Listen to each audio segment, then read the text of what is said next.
අපේ රටේ හැමෝම වගේ මේ දවස්වල කතා වෙන්නේ බදාදා දවස ගැන. ඒ නිසාම අපි හිතුවා මේ බදාදා දවස ගැන ටිකක් වැඩියෙන් කතා කරන්න. ඇත්තටම හෙට මොකද්ද වෙන්නේ? හෙට කාටද නිවාඩු? ඒ අංශවල වැඩ කටයුතු සිද්ධ වෙන්නේ කොහොමද? මෙන්න මේ දේවල් ගැන තමයි අපි අද කතා කරන්නේ. මේ පවතින තත්ත්වයත් එක්ක අපි අපේ බලශක්තිය ඉතුරු කරගන්න ඕනේ. ඒ නිසාම රජයේ ඊයේ තීරණයක් ගත්තා රජයේ සියලුම ආයතනවලට රජයේ සියලුම සේවකයින්ට බදාදා දවසේ නිවාඩුවක් ලබා දෙන්න.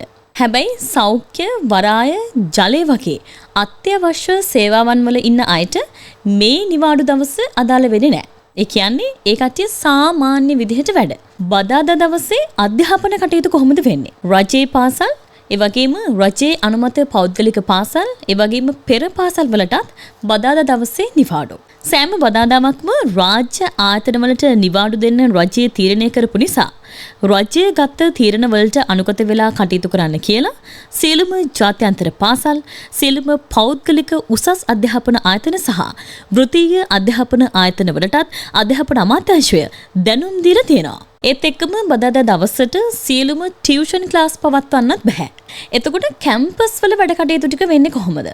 හෙට වගේම සෑම බදාදා දවසකම කැම්පස් වල සිදු කෙරෙන ලෙක්චර්ස් සියල්ලම වෙන්නේ ඔන්ලයින් ක්‍රමයට. විශ්වවිද්‍යාල නේමාසික ආගාරවල ඉන්න ළමයි ඒ තුලම ඉඳන් අධ්‍යයන කටයුතු කරන්න ඕනේ. එතකොට සිසුන්ට නිවාඩු ලබා දීලා ඔවුන්ව ගෙවල් වල යවන එක ගැන විශ්වවිද්‍යාලවල උපකුලපතිවරුන්ට තීරණය කරන්න පුළුවන්. ගොඩක් අය කියන දෙයක් තමයි සිකුරාද වගේ දවසක නිවාඩු දෙන්නේ නැතුව ඇයි මේ විදිහට බදාද වගේ දවසක නිවාඩු දුන්නේ කියලා. මේ වැඩේ කරන්න ප්‍රධාන අරමුණ ඉන්ධන පරිභෝජනය අඩු කරගෙන කාර්යාල කටයුතුත් අඛණ්ඩව පවත්වාගෙන යෑම. සිකුරාද වගේ දවසක නිවාඩු දුන්නොත් සිකුරාදා, සෙනසුරාදා, ඉරිදා මේ වගේ දවස් ගණනාවක් එක දිගට කාර්යාල කටයුතු එන හිටලා තියෙනවා. ඒ කියන්නේ කාර්යාල කටයුතු කෙරෙන්නේ නැහැ. ඒ නිසා තමයි සතියේ මැද දවසක් වෙන බදාදා වගේ දවසක මේ නිවාඩුව දෙන්න කටයුතු කරලා තියෙන්නේ.